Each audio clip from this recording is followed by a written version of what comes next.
مرسوم أمير المؤمنين حفظه الله مرسوم تاريخي أدهش العالم. ابتداء من تاريخ صدور هذا المرسوم، تحظر زراعة الخشخاش حظرا تاما في جميع أنحاء البلاد. لقد جعله ممكنا إصرار وجهود آلاف العناصر من مزارعين وموظفين ومؤسسات ملتزمة. القضاء الكامل على زراعة المخدرات والاتجار بها، ولكن يبقى جرح خفي يدعى الإدمان لا يزال قائما. تحد جديد وخطوة أخرى نحو تحويل مستحيل آخر إلى واقع.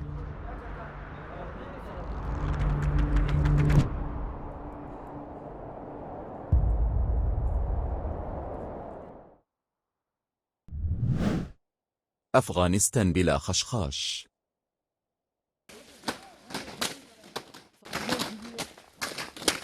أفغانستان أرض لطالما خضعت لاختبارات قاسية، من الحرب والهجرة إلى الأمل والانتصار. بلد ذو تاريخ مضطرب، لكن قلبه لا يزال ينبض. قلب مفعم بالإيمان وممتلئ بالأمل في غد أفضل.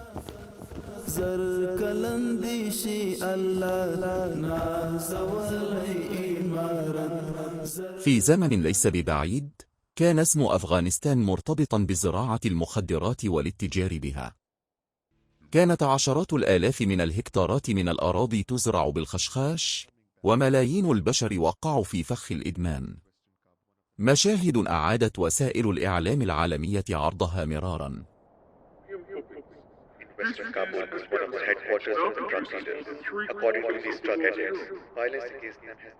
لكن اليوم تغير الوضع، فقد بدأت أفغانستان فصلا جديدا من الإرادة والعزيمة الوطنية.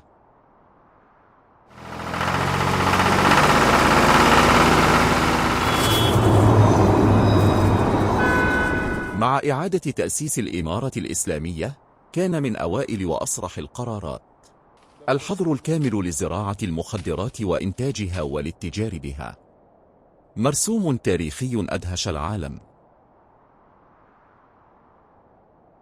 مرسوم أمير المؤمنين حفظه الله بشأن حظر زراعة الخشخاش وكل أنواع المواد المخدرة. بناء على مرسوم أمير المؤمنين حفظه الله، يعلن لجميع المواطنين أنه ابتداء من تاريخ صدور هذا المرسوم، تحظر زراعة الخشخاش حظرا تاما في جميع أنحاء البلاد. وبعد ذلك لا يجوز لأي أحد تحت أي ظرف زراعة هذه النبتة بعد اليوم. ومن يخالف لا سمح الله فإن مزروعاته ستزال وتتلف، وسيتخذ معه الإجراء الشرعي اللازم وفقا لأحكام الشريعة الإسلامية.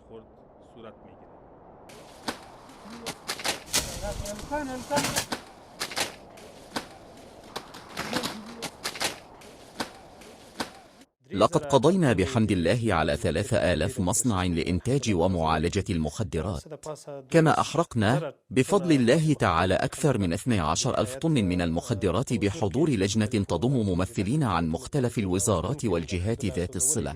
وخلال السنوات الأربع من جهودنا في مكافحة المخدرات، ألقينا القبض على نحو 37,000 شخص كانوا يهربون المخدرات أو ينتجونها أو يعالجونها.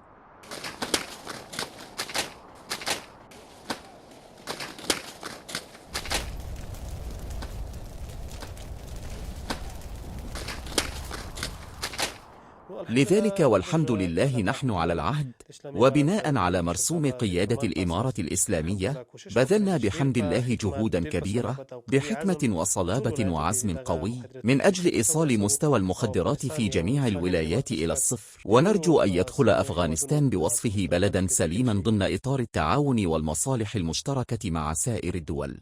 في البداية ربما بدت هذه السياسة بعيدة المنال، لكن اليوم تشير الإحصاءات إلى واقع جديد. انخفضت زراعة المخدرات في أفغانستان إلى ما يقارب الصفر.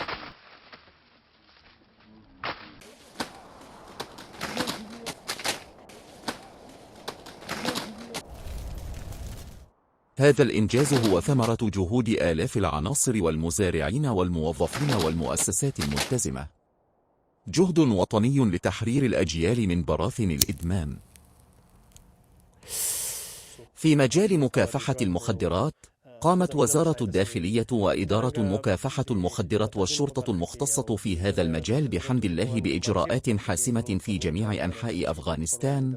رغم قلة الإمكانات وقصر الوقت، الحمد لله قد نفذت هذه الإجراءات بحزم كبير، إلى درجة أنكم ترون اليوم أن ظاهرة المخدرات في أفغانستان قد اقتربت من الصفر.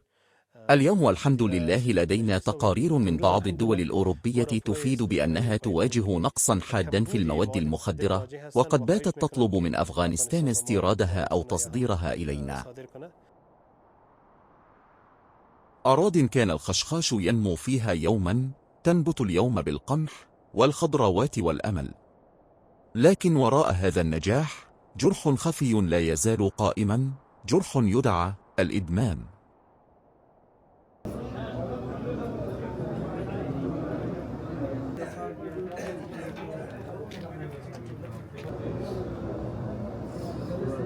في الأزقة، تحت الجسور، وفي زوايا المدن المنسية، يرى أناس كانوا في يوم من الأيام أعمدة المجتمع، لكنهم اليوم في ظل الإدمان ابتعدوا عن الحياة. شهدت السنوات العشرون الماضية اضطرابات كبيرة فيما يتعلق بالمخدرات. لقد كنتم من قبل شهودا على أوضاع هذه المدن، وأنتم اليوم كذلك شهود، حيث كان أولئك يعطلون النظام العام كله، وكانت جمالية المدن تتأثر بسببهم. فيما يتعلق بإحصاءات وأرقام المدمنين، لم نجري أي مسح جديد حتى الآن. كانت هناك مسحا أجريت في الإدارة السابقة، غير أنه لا يمكن الجزم بدقة نتائجها. كما أن مكتب الأمم المتحدة المعني بالمخدرات والجريمة أجرى مسوحات قدر من خلالها عدد المتعاطين في أفغانستان بما بين 3 إلى 4 ملايين، بل قرابة 4.5 مليون شخص. أما بعد قيام الإمارة الإسلامية، فقد جرى بحمد الله جمع نحو 180 ألف شخص من المدمنين وإحالتهم إلى المراكز الصحية لتلقي العلاج، وقد تعافى معظمهم وعادوا إلى عائلاتهم. وفي الوقت الراهن يخضع ما يقارب 20 ألف مريض للعلاج داخل هذه المراكز. بعد تولي الإمارة الإسلامية في أفغانستان الحكم، كانت هناك أزمة إنسانية حقيقية، إذ كان هؤلاء الناس يموتون تحت الجسور وفي الشوارع، ويتركون بلا مأوى ولا مصير. وقد أدى ذلك إلى أن تصدر القيادة أمرا بجمعهم ونقلهم إلى مكان خاص، حتى تقدم لهم الخدمات اللازمة وتوفر لهم الرعاية، ليعودوا بعد ذلك إلى المجتمع أصحاء ومعافين. أفادت الإحصائيات بوجود أكثر من 4.5 مليون مدمن في جميع أنحاء البلاد، رقم ثقيل على أمة لا تزال على طريق إعادة البناء.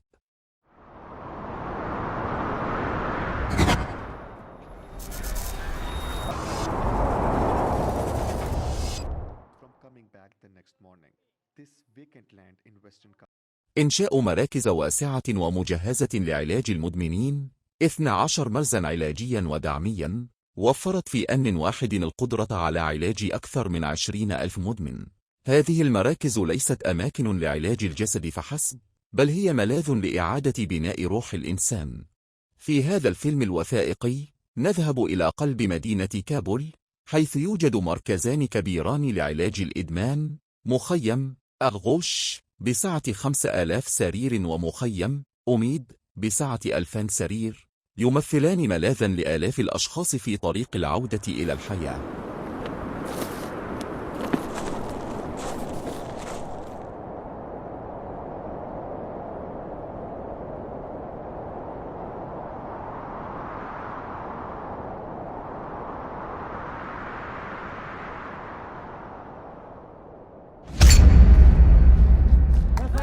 يتم جلب بعض المدمنين من المدينة بجهود قوات الأمن، بينما يحضر آخرون من قبل عائلاتهم، ويدخل البعض الآخر إلى هذا المكان بإرادتهم الحرة ورغبتهم.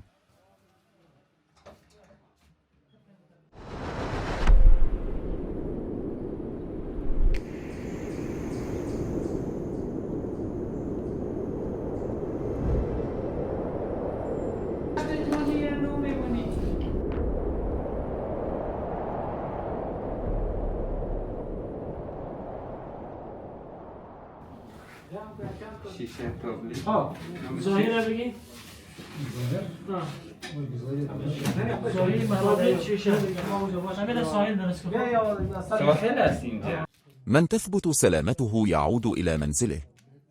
أما من يعاني الإدمان فيدخل مرحلة العلاج، إنها البداية لفصل جديد في حياتهم.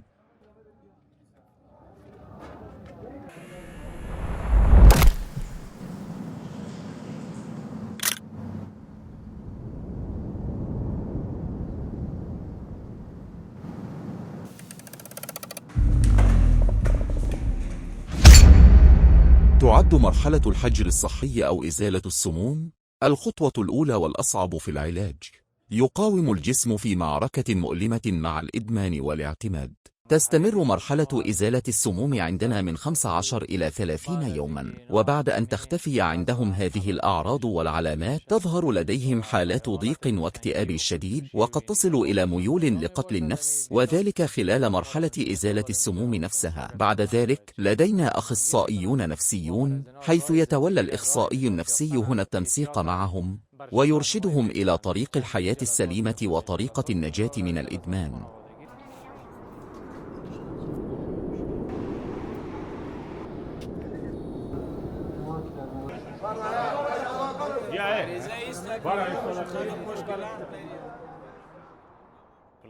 تعالج المشاكل التي تنشأ عرضيا، فمثلا هؤلاء يصابون بنزلات البرد باستمرار أو بالإسهال، وقد يحدث لديهم سيلان المذي بسبب ضعف في أسفل الظهر، وهذه المواد نفسها تسبب لهم اضطرابات جنسية، وعندما لا يحصلون عليها تظهر عندهم هذه المشاكل.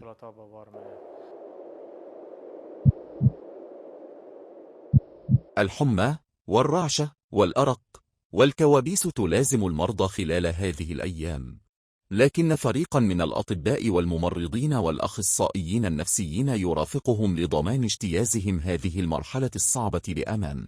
لا أحد يستطيع أن يطلب مني أن آتي وأدخن. هل يستطيع؟ لا، بالطبع لا يستطيع. الإدمان في حقيقته نوع من الاعتماد النفسي، إذ إن الإنسان في البداية يرتبط ذهنيا بالمخدر بسبب ما يمنحه من شعور بالمتعة أو النشوة، ثم يتحول هذا الاعتماد النفسي تدريجيا إلى اعتماد جسدي، كما أنه من الناحية الانفعالية أو المعرفية يرى نفسه ملزما ومقيدا بتعاطي المواد المخدرة بشكل متكرر.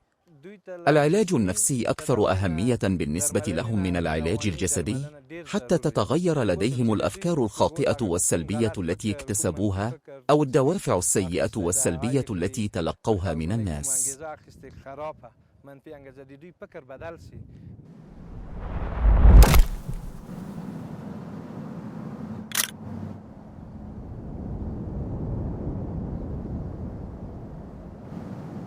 از نگاه خانواده از همه ابعاد میایه برای ما ضرر می داشته باشه. بعد علاج الجسد يبدأ علاج الروح. العلاج النفسي مرحلة لإعادة بناء الفكر والمشاعر. في الجلسات الفردية والجماعية يتعلم المرضى أنهم ليسوا وحدهم، فالتعاطف والإصغاء إلى قصص الآخرين يحيي جذوة الأمل في القلوب.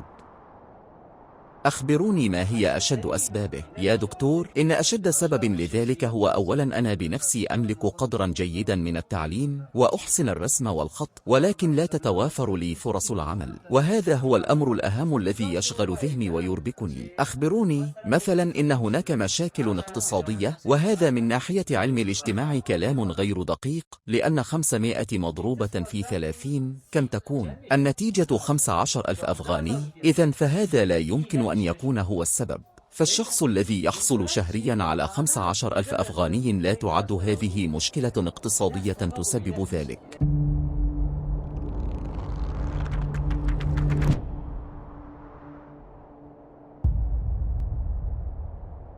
لدينا هنا 3 أنواع من الاجتماعات: اجتماعات فردية، واجتماعات جماعية يكون عدد المشاركين فيها من 10 إلى 20، ونوع آخر هو اجتماعات التوعية النفسية، وقد يبلغ عدد المشاركين فيها من 100 إلى 200، بل حتى لو زاد العدد فلا مشكلة في ذلك، ونحن نعقد هذه الأنواع 3 من الجلسات معهم يوميا.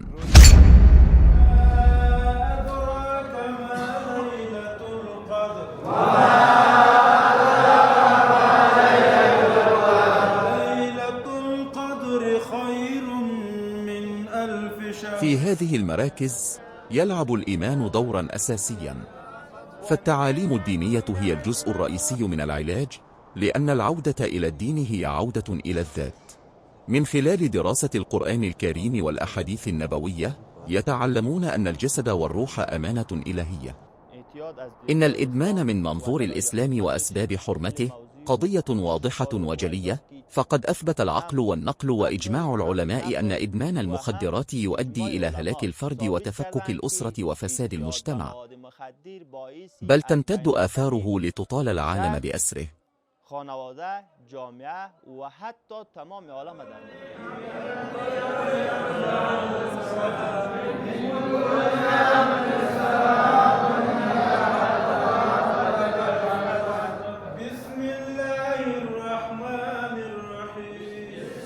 لقد أجرينا استطلاعا وخلصنا إلى ضرورة تدريس عدة أقسام هنا. أحدها قسم الحفظ، حيث نعلمهم حفظ السور القرآنية والأدعية الخاصة بالصلاة التي تسهم في نجاح الفرد ونجاته. نعلمهم حفظ الأدعية في أذهانهم. قسم الفقه، نشرح لهم فيه مواضيع الفقه كالصلاة والصيام والزكاة والحج وأركان الإسلام الخمسة وأركان الإيمان، عليهم أن يفهموا مواضيع الفقه. قمنا بتكييف قسم التعليم الابتدائي ليناسبهم، أي أسباب تحريم المخدرات من منظور الإسلام. ومن ناحية العقيدة يشمل ذلك معرفة الله ورسله ومواضيع أخرى وحقوق الوالدين وحقوق الأبناء وغيرها من الأمور الخارجة عن هذا النطاق. لقد فعلنا ذلك وأدرجنا ما هو ضروري في التعليم الابتدائي.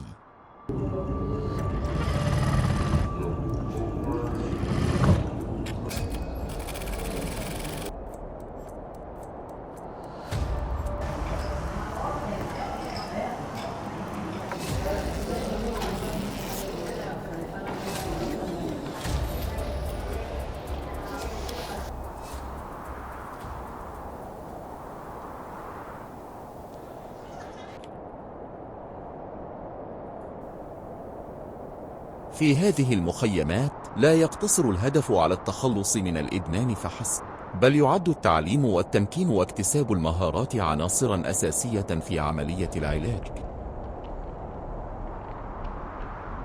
أفضل حياة هي الحياة النقية، وأجمل نشوة هي أن تبقى طاهراً غير مدمن.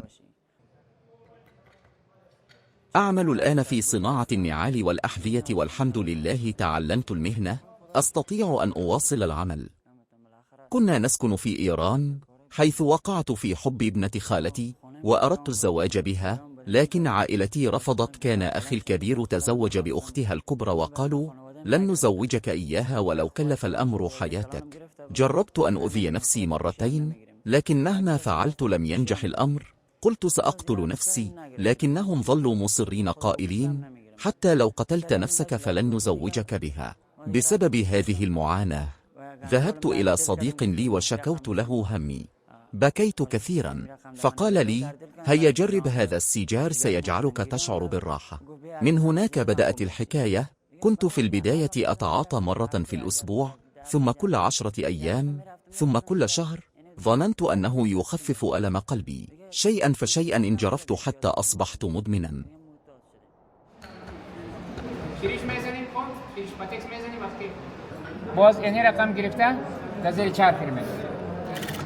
يجب أن تتصرف العائلة بحسن الخلق. مثلا تذهب إلى السوق وتتجول في السوق ترويحا، وعند عودتك إلى البيت يقولون لك أنت ثمل، أو لا يكترثون بك، أو ينعتونك بمدمن مخدرات. أنت مدمن مخدرات كما كنت من قبل. أحيانا يلقي بعضهم التلميحات أو السخرية فيجبر الشخص على استخدام المخدرات. لذلك من الضروري أن تعامل الأسرة والمجتمع الشخص المدمن بسلوك حسن، فالمدمن حين يخرج إلى المجتمع يحتاج إلى ترافق السلوك الجيد لدعمه. لو كنت مدمنا ستكون عاجزا تماما في الحياة، ستكون عاجزا أمام الجميع، ستكون وحيدا تماما، سيصفك الجميع بالمدمن، وفي النهاية تمد يدك إلى الآخرين، مما يعني أنك من كل النواحي فقير بالفعل، ليس لديك شيء. إذا أراد شخص ما أن يحاول فسوف يصل إلى مكان ما، يمكنه أن يتعلم، يمكنه أن يشغل نفسه تدريجيا، لا مزيد من المخدرات. هنا يتعلم المدمنون مهارات متنوعة مثل الخياطة وصناعة الأحذية والأعمال الكهربائية وتركيب الأنظمة الأمنية ومحو الأمية، ليتمكنوا بعد التعافي من بناء مستقبل جديد بأيديهم.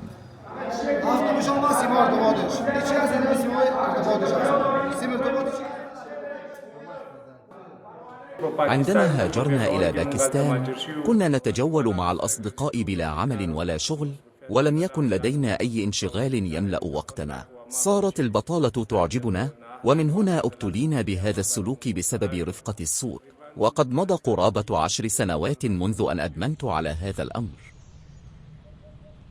يجب احترام المدمن، ولا ينبغي الرد عليه برد قاس أو جارح، لأنه لا يملك السيطرة الكاملة على نفسه ليخلصها من هذا السلوك. ويمكن مخاطبته بكلمة لطيفة من قبل أخيه أو والده أو غيرهما من أفراد الأسرة، لأنه في الحقيقة مريض. تقام عملية العلاج والجزء التعليمي في ورش العمل الفنية بالتعاون مع وزارات العمل والشؤون الاجتماعية والإرشاد والحج والتعليم والصحة العامة والمؤسسات الدولية. كنت حين أنظر إلى طفلي الاثنين أتألم، فقد أصبحت حياتي كلها معاناة. توفيت زوجتي، وأنتم تعرفون أن الزوجة تتحمل الجزء الأكبر من أعباء الحياة، ومنذ 18 شهرا وأنا طريح الفراش، لأن نصف أسرتي يعيش في إيران. آمل من الله تعالى أن أراهم يوما ما، أو يمكن أن يشاهدونني عبر التلفاز، لكن لا أستطيع التعبير عما في قلبي.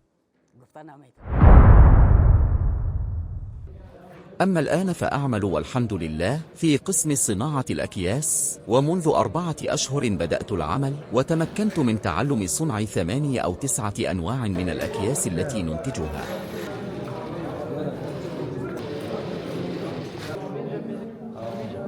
لا ينبغي اللجوء إلى العنف، بل إلى الحب، ولا ينبغي ذكر الكلمات أو الأفعال السيئة التي ارتكبها في حياته أو التي كان يرتكبها سابقا، ولا ينبغي تكرارها أو تذكيره بها.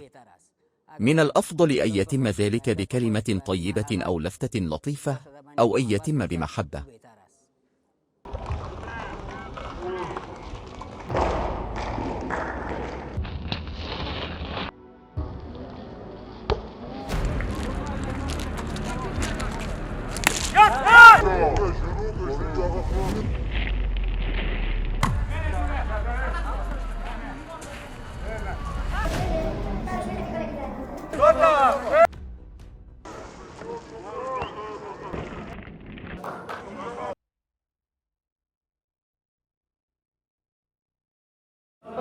تعد الرياضة أيضا جزءا لا يتجزأ من العلاج في ملاعب كرة القدم والكرة الطائرة والكريكيت، وفي ميادين الفنون القتالية.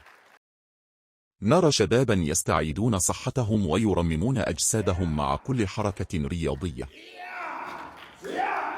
فالرياضة بالنسبة إليهم ليست تدريبا بدنيا فحسب، بل درس عن الإرادة والأمل وبداية حياة جديدة.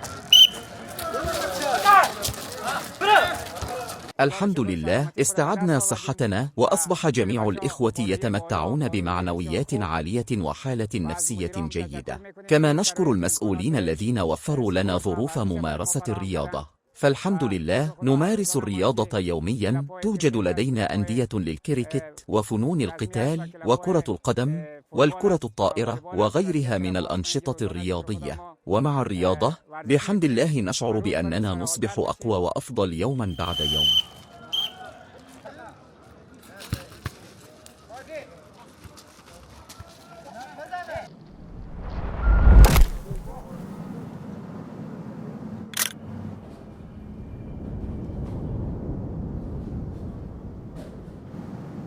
الذين يعودون إلى الإدمان يكونون في فترة قصيرة بعد دخولهم المستشفى متعجلين للخروج بسرعة. برأيي من الأفضل في تلك المرحلة ألا يفكروا في الأسرة أو في أي شيء آخر، بل يركزوا فقط على استعادة صحتهم. فعندما يستعيد الإنسان صحته، تعود الأسرة وتستقيم بقية الأمور تدريجيا مع مرور الوقت.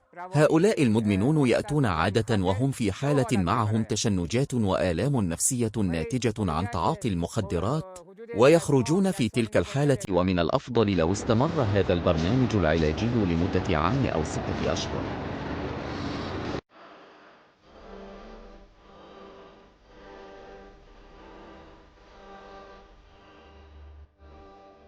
إن ضبط الإدمان إلى حد كبير يرتبط بالأب والأم وكبار الأسر وأولياء الأمور، فبعض الناس تحظى أسرهم بعناية خاصة بهم وتسعى جاهدة إلى ألا يعودوا مرة أخرى إلى طريق الإدمان.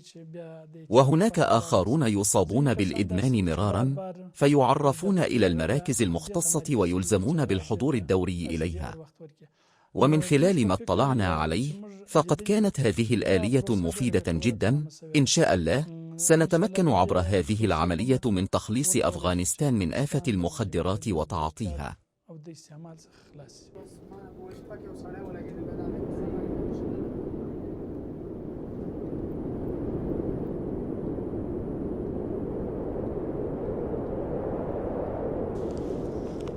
وفي نهاية الدورة يقيم كل مريض من قبل لجنة خاصة، وعند اكتمال الشفاء وبضمانة الأسرة يمنح الإذن له بالعودة إلى المنزل. هنا أطباء مختصون، وهنا أيضا أخصائيون نفسيون وفريق عمل متخصص، جميعهم يساعدونك ويأخذون مشكلتك بعين الاعتبار، ثم يحددون لك جلسة أخرى، وإن شاء الله يدرسون حالتك جيدا. وأي مشكلة تظهر فارجع إلى هنا ليقدموا لك المساعدة. اللحظة التي تختلط فيها الدموع والابتسامات في عيون العائلة والمدمن، اللحظة التي تبدأ فيها الحياة من جديد.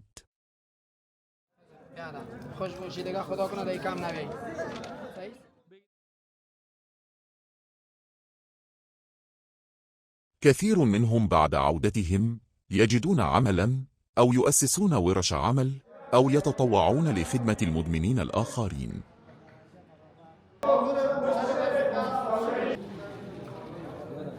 أدخنت الحشيش والسجائر سرا، كلاهما كان يشعرني بالسوء. صار عقلي وفطنتي أسيرين للشر، فما رأيت يوما سعيدا غير خطأ. أنا الداعي لباب الله أرتجي، أرجو منك الشفاء يا ربي. ساعدني أنا وأولادي، وانزع من رأسي هذه الفعلة. فترك الإدمان ليس نهاية الحياة، بل هو بدايتها.